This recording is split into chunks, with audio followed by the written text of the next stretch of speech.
the other farms that Dad rents from. So he's got, how many acres here do you have that you rent? Right now, how many acres is this field? this field here is 160 acres. So he's got 160 acres that he rents over here.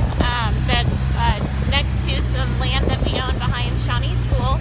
And yesterday he had 2 calves that were born, and he noticed that it looked like they hadn't maybe sucked much, and so we came out here and checked on them, because if they haven't been nursing, if they haven't been eating, then we need to feed them some colostrum, which is a special kind of milk formula that we give to calves whenever they are born. It has more nutrients in it, and it helps them to develop better. So we actually had Sean with us, because if we need to catch the calves to feed them, it's a 2-person job, and if I'm filming, then I can't really be much of a help. Sean had to get going though, so we came up and checked the calves real quick, and they look like they're doing okay. We're going to go back out here though and check on them again, and check some of the other cows and calves just to see how they're doing. So I'm going to turn you around, and I'll have Dad talk a little bit about the colostrum and why we use that, and I'll face you out so that way you can see what we're seeing in the field. Hi Cameron, how you doing, buddy? Alright, so Dad, could you tell us a little bit about colostrum and why we use the colostrum? Yeah, the colostrum, the cows have that their first milk, and the calf really needs to get it in the first few hours. It's good to get it in 6 or 7 hours, something like that, to get it down them. And if they don't suck, there's formulas that they sell at farm stores that it's a mix. It's got colostrum mix. It's got all kinds of different stuff in, vitamins and stuff for energy. It's a kind of a fake colostrum, but it's good. The cow colostrum is a lot better. And if they don't have that within the first day or 2, or if they never have it, they don't develop right. A lot of times they won't make it. But we're looking at a cow right now that had one yesterday, and we saw it sucking. So I don't know if it sucked that much or not. So this is a cow right here that we're looking at, the red cow with the black and white calf. And I'll try to zoom in a little bit. It's not really working for me though. Oh, there it goes. So one thing that you can see on her udder, some of her teats are really big and engorged, so that kind of shows us that the calf hasn't nursed very much on those. She does have one though that looks like it's been sucked down, and when we came out and checked earlier, we could actually see the calf sucking on it. So that's one of the things that we have to watch out for, just to check to see if the calf has nursed, and if it hasn't, then we have to give him the colostrum. So we'll look at what the colostrum looks like. We won't open it up, but you can kind of see what's happening here. Dad's gonna feed some grain. My fingers are not working really well this morning with making the camera go in. There we go. So the colostrum comes in a bag that looks like this. And normally the formula that we feed to calves when they're bigger, like what we fed to bottle calves, come in a great big, like 50-pound bag that's all the powdered milk. This is just one feeding right in here. So we did not open it up until we knew for sure that we were going to use it, because we want to save it. We don't want to use it unless we have to. So what we do when we have to feed colostrum is we fill up a pitcher with some warm water. So Mom went ahead and put together some warm water for us in a jug. Fill this up with about half of that water and put the colostrum in, and then we use a whisk like this to mix it up, and then we add a little bit more water. So that just makes sure that all of this colostrum that has the nutrients in it is really mixed in, so that way we can give it to the calf. But since the 2 calves that we were looking at and checked, looks like they've been sucked, we're not going to mess with it. We don't want to bother the calves any more than we have to, and if they're getting it from the mom, then that's the best thing that we can do for them, is let them get their colostrum from their mom. You can see that she has now wandered down there in the bottoms. A good mother will take them away from the herd so they won't get hurt. Yep, Dad just said that a good mother will take their calf away from the herd so they don't get hurt. And they bond with them. And it also helps them to bond together. Where's that other calf at? Down there. We'll go down yeah, there. We'll go check on the other calf. Like I said, there were 2 calves that were born yesterday that we were checking on. And this calf was the same kind of thing. The mom has just a really weird shaped udder and didn't really look like the calf had much, so we check it out to see if there was anything that we need to do to help her out. She's got a head down there someplace. So she's over here, this black one. We'll wheel, and calf's down around here somewhere. We just saw him about, I don't know, 5-10 minutes ago. So he's around somewhere. Oh. Down there in the ditch now. Yeah, calf's down here, down in the ditch, kind of wandering. He's a little guy. He's not super small, but you can see his ears. They're really big and part Brahma. So he came out of those Brahma bulls with the great big ears. He's pretty cute. But this cow, her udders just are kind of shaped weird. They hang a little bit differently. And so we were just keeping an eye on her and make sure that the calf could nurse. She's coming up, Dad. And there's one spot where he has been able to nurse, and eventually he'll be able to start nursing down on the other ones, and it won't be quite so engorged. Yeah, we saw him from the other side. There he is. He's down there. He's just hanging out. I'm not getting good service down here. Oh, now I came back in. My phone service didn't like me being down there by the ditch, and we're kind of down here. You can see that there's a big hill. So we were down here below. And yeah, Melanie, there's a lot of stuff that goes on with the calves, and it takes a lot of extra time. You know, we kind of become used to it. It's just part of you know, our everyday life, but there is a lot that goes into it. You can see these cows all over down in the timber. Yeah, so, well, hang on. So we're kind of up on top of this hill again, where Dad fed the grain, and there's a hill down there, and you can see that there are cows down in the timber. They've kind of hidden down in there, and then there's some that are across the creek. So they're just all spread out down here in this field. You'll also notice that there are a lot more, or at least bigger longhorn cows over here. Not exactly why. Is there a reason why there are more longhorns, or is it just the way it worked out? So, you can see we've got some really big Texas longhorns with some big horns. Yeah, she's got nice big horns. So one of the questions that oh, this one right here. Oh, this is this red cow right here. This is Shadow. This is one of the calves that Mom raised. One of the questions that was asked earlier on one of the videos after we had filmed was why we don't breed longhorn cows with longhorn bulls, and there are a couple of reasons for that. One of the biggest reasons, though, is that longhorn cows are really pretty lean. They don't have a lot of extra fat on them, so they don't weigh very much.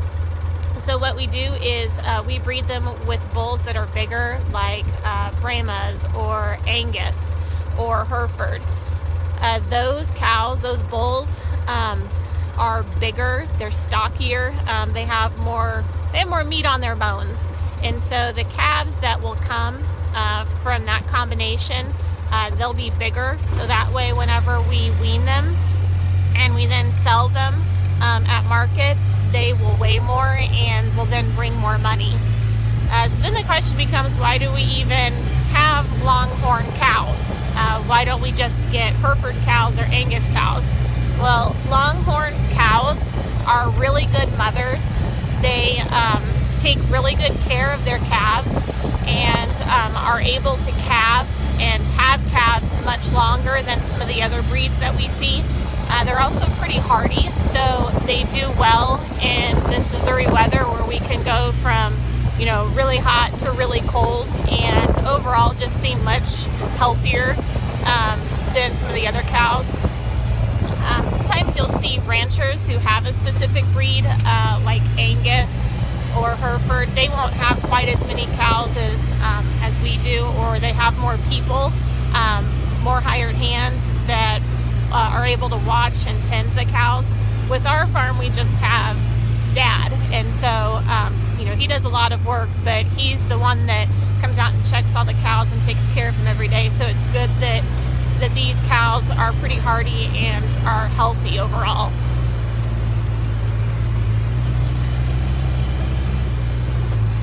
Another thing that we do, so because these calves, many of them are part longhorn, they will have horns whenever they're young, and so one of the things that the vet does when he comes out and works them is dehorn them.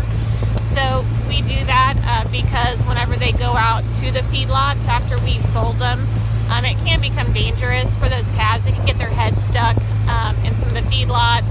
You know, you get a lot of them together and they could become dangerous for each other. So that is one thing that we do.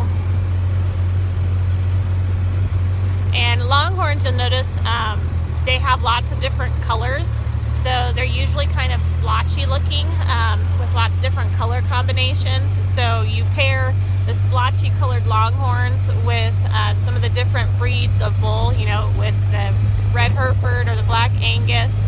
And that means that we'll get lots of different colors of calves. So it's just kind of fun to see all the different kinds of calves that we have out here and all of the different colors that we have.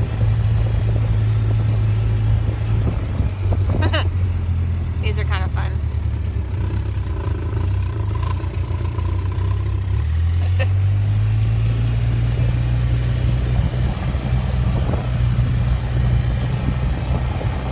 There's a bull up here that we were checking in on earlier. I guess, did he get out yesterday? Is that what you said? No, he has been out before. Oh, so this bull likes to get out and visit with the neighboring cows in the field next door. So he's real friendly. We already fed him once this morning to try to keep him on this side. Oh, Dad was gonna come out and feed him. There he is. Hey. I don't have anything. He's up. No, he doesn't like me. So one thing that you've probably noticed in a lot of these videos is that the cows and bulls are all real, you know, not all, but they're pretty friendly with Dad for the most part. They're used to his voice. They're used to him in the side-by-side coming out and feeding them and coming out and checking the cows. Whenever you throw something new at them, like you have a new person or you have, you know, a different mode of transportation, then that kind of startles them a little bit. So they are not super excited about me whenever I'm out here, just because they're not used to me. Now, if I were to come out every day with Dad and check the cows with him and they'd hear me talking and hear my voice, then they would become more accustomed to me. We're getting ready to go over to our property. Okay. Shut it off and off. Matter. I don't think so. So we've pretty well gone around and checked the cows and calves that are in this field between when we were looking at the calves earlier and as we've looked around here. One of the fun things that hopefully we'll be able to do this weekend, we were going to do it last weekend, but it ended up being too wet, is we are looking at getting the cows in over here this weekend. And I think, are you wanting to sort them? Is that what you're doing? Yeah, I want to sort some pairs off to bring them over to one of the other farms that we're going to see here in a little bit. So one of the things that we're hoping to do this weekend is to get all of these cows and calves in over here into the lot that's up here. And then what we'll do is we'll sort pairs off. So we'll sort mom and baby pairs, and then we'll take those pairs over to another field. Why are you wanting to sort them and put them in another field? These are calves that anywhere from newborns to up to 3 months old that hadn't been worked. They'll be pairs, and that way it's easier to watch the mothers that are calving. Plus, I've got a lot of grass on the other farms that needs to be eaten down, and it's getting down a little here. Just so there are a couple of reasons why he's wanting to sort these pairs off. One is because we're wanting to sort off the pairs that have not been worked yet. So the calves that are newborn to 3 months old. So we want to get them over in an area where it's going to be easier to work them whenever the vet comes out. Also, we want to move them over to another field because there's more grass that's over in the other field than there is over here. I mean, there's grass for them to eat, as you can see, but there's more in the other field, so we want to get that over there. Let's see. Okay. So this piece of farm equipment right here, this is called a brush hog, and so it's like a great big mower, but it sets up a little bit higher than a mower that we would use for hay, and it is used to basically mow down a whole pasture. It gets down the weeds, the brush, the things that grow up taller that are things that the cows and calves don't really eat.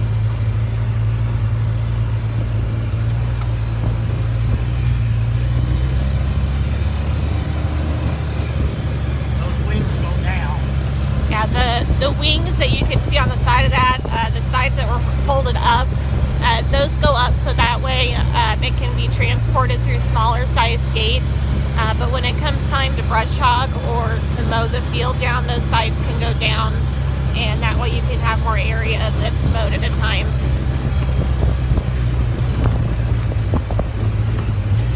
Scattered all over today. Yeah, the cows are really all over today, just spread out everywhere.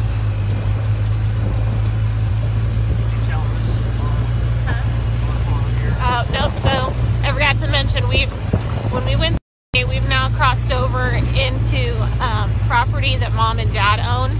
So the field that we rented, or that we rent, that we were in first, that is right next door. It's adjacent, so it's really nice because we can just open it up between the two fields, and the cows can go back and forth between the two.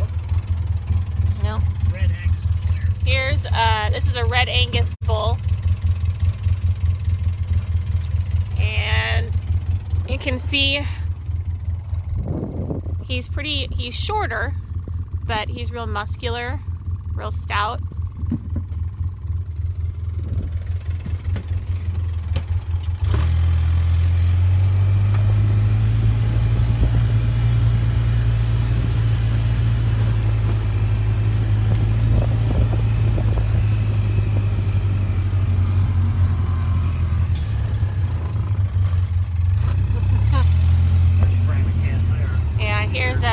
Here's another Brahma calf. You can see his big floppy ears.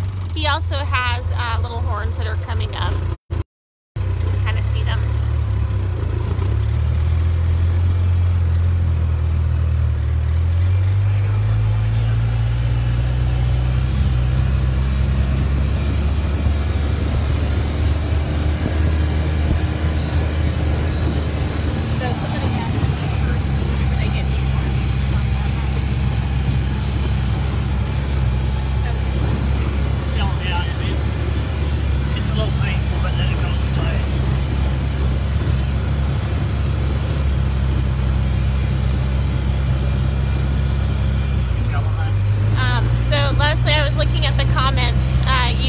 if it hurts them. I'm assuming that you're talking about dehorning them.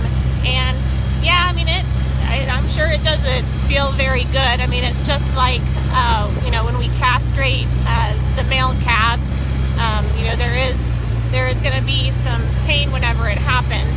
But we have the vet do all of that work as far as, you know, doing the castration, doing the dehorning.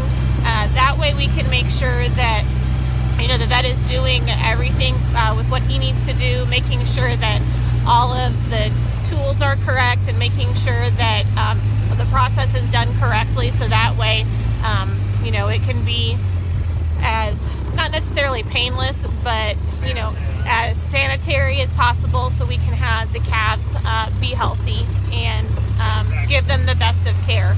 Also, at the same time, whenever we do those things, that's the time whenever we vaccinate them. So the vet also brings out the shots for vaccinations. Oh, here's the famous Brahma bull that is daddy to a lot of these calves. There. So you can see the Brahma has the big floppy ears. His horns are kind of interesting. And he also has this big hump on his back. Those are the big characteristics of a Brahma. And any of my Shawnee friends, there's the school. So if you're ever driving down 13, like you're driving south to Clinton, or you are driving up towards Warrensburg from Clinton, and you see any longhorns that are there by the highway or that you can see from the highway, chances are those are, those are some mom and dad's longhorns. Their property is here right behind the school, and then the property that we rent is over here north of the school, and then we have some more property that we rent that is on the other side of this property that we own. You can tell them to the south. And this is the little school where I went to school. Well, it's the backside anyway, and it's where Madeline and Ethan now go to school. The kids are 5th generation to go to this school, and right now I think they've got around 48 kids that are at the school. It's kindergarten through 8th grade, and it's a public school, so it's really unusual to have a public school that is that size. The old one burned down.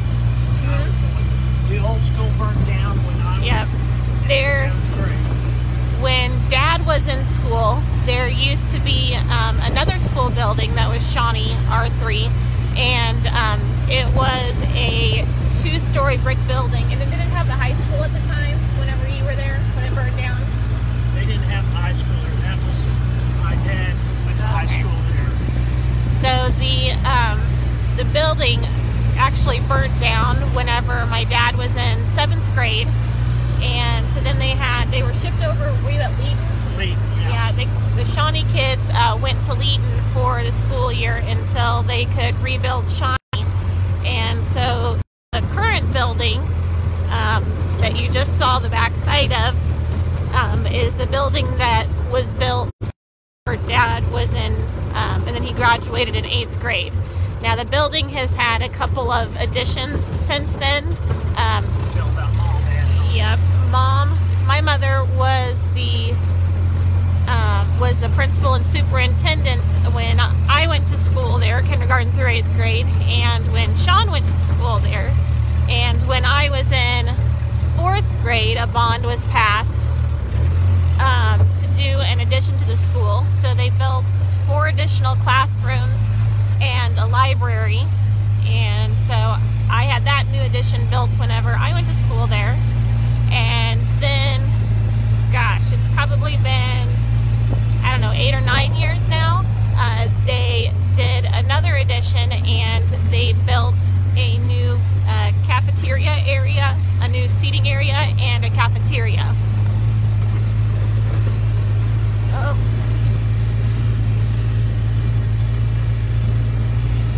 Here's another Angus bull. Also, my dad and granddad were on the school board. Yep. addition to just having everything in the family with the Shawnee School, with having 5 generations, my dad's father and grandfather were both on the Shawnee School Board back whenever they were still alive. So there's a lot of family history in this area, in the Shawnee Mound area. We're a century farm, so we've had this family farm for over 100 years, and our little K-8 school we've all attended. All of the Hutchinsons have attended at one time or another, and now we've got Madeline and Ethan, my kids, that are attending. So it's kind of unusual in this day and age to have people that are around in an area for that long in their family, and to have those traditions that they carry on. So we are still on Mom and Dad's property that's behind the school. We just went behind the country store, which is a really great store for you to go to if you are looking for any kind of work clothes like Carhartt. They also have hunting gear. They have guns and ammo. They also have like a thrift store back in the back where people can have rent little stalls.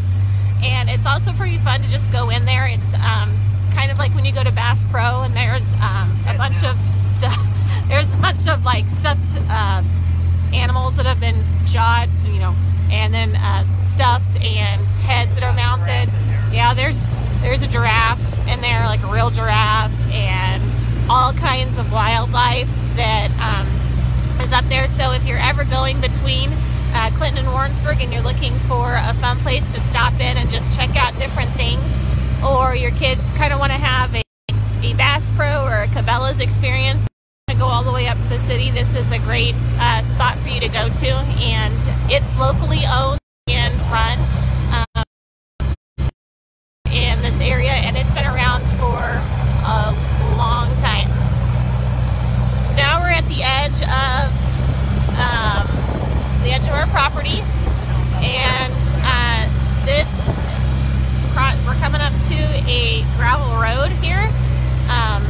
This is a church, that's a country church that's out here, that it's Cumberland Presbyterian Church that still has some congregants.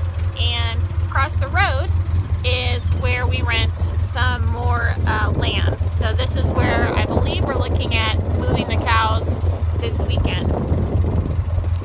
So yeah, Amanda, the Shawnee School is really neat. I actually graduated 8th grade from Shawnee School with a class of 7.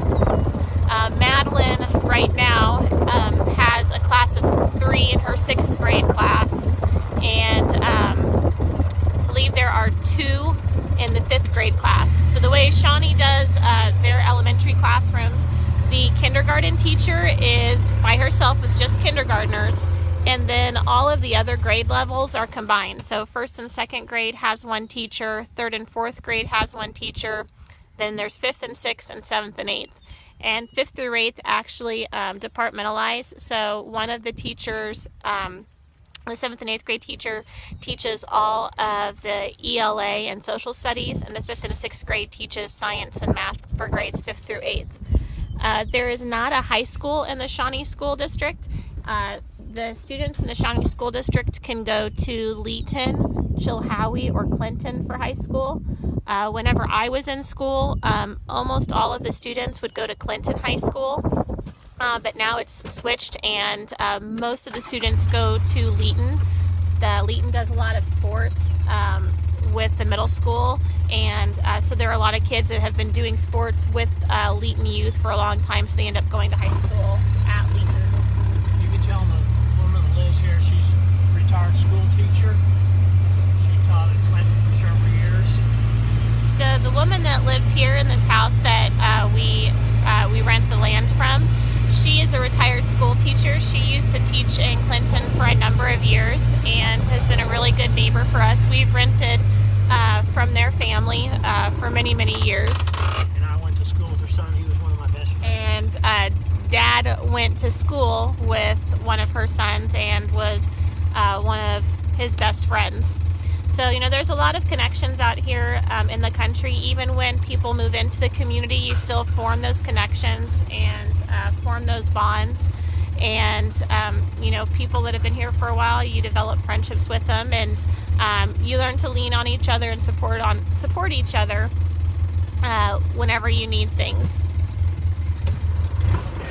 So, this is where we're going to bring cows over Saturday if we can get in here. So this is the field on the property that we would bring the cows over on Saturday if we're able to sort things and get things moved over here. And you can see that we've got quite a few pairs over here already, cows and calves. So we'll just bring the ones that we sort off over here on Saturday, hopefully. If we do end up being able to do that on Saturday, even though it's not an official like day of the week, I'll still probably go ahead and do some live video, because it's really fun to watch Dad call the cows in. Oh yeah, here's some more Brahma calves with their big old ears. There's another one. We'll go ahead and we'll do at least a short video so you can see the cows getting called in and kind of see what it takes for us to get them in from the field. It is certainly not as low-key as this. There's, you know, a lot of hollering and yelling and zipping around in the four-wheelers and the side-by-side, so it's a little bit more exciting. But we'll do a little bit of that just so you can kind of get a feel for it. Alright, so this video was a little bit longer than I expected, but you know, you got to see quite a few different things. You got to learn a little bit about the community. And I'm not sure if we're going to be able to do it for sure tomorrow, but I know Mom, almost dropped the phone. I know Mom was talking about candling some of the chicken and duck eggs at some point, either this week or next week. I'm not sure if we'll be able to do that tomorrow, but I will let everybody know what our